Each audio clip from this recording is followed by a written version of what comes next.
राष्ट्रीय जगत vision news में आपका स्वागत है। मैं हूं आपके साथ वीर। मार्च 2026 तक नक्सलवाद के समाप्ति के लिए चलाए जा रहे अभियान का सार्थक असर दिखने लगा है। सुरक्षा बलों ने सुकमा के केरलापाल के बहना क्षेत्र में 17 नक्सलियों को मार गिराया है। ग्राउंड जीरो का एक वीडियो भी वायरल हो रहा है, जिसमें सुरक्षा बल के जवान जवाब देते नजर आ रहे हैं।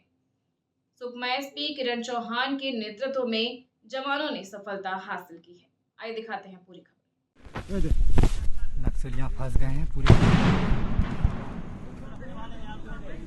ए ज्यादा दूर हो रहा है, पास करो थोड़ा सा, यहीं पे नाला में मारो।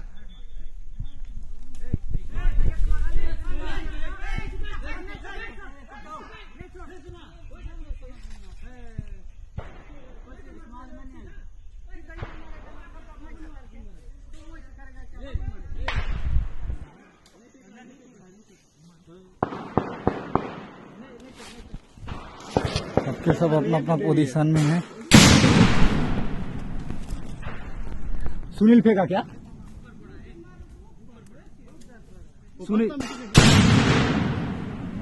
यही पट रहा है ना,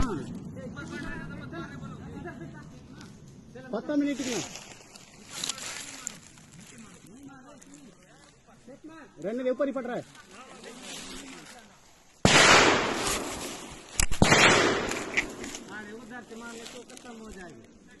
उधर नीचे वाले लगता है, नीचे वाले। और फिलहाल खबरों में इतना ही। अपडेटेड रहने के लिए हमारे चैनल को सब्सक्राइब कर लीजिए।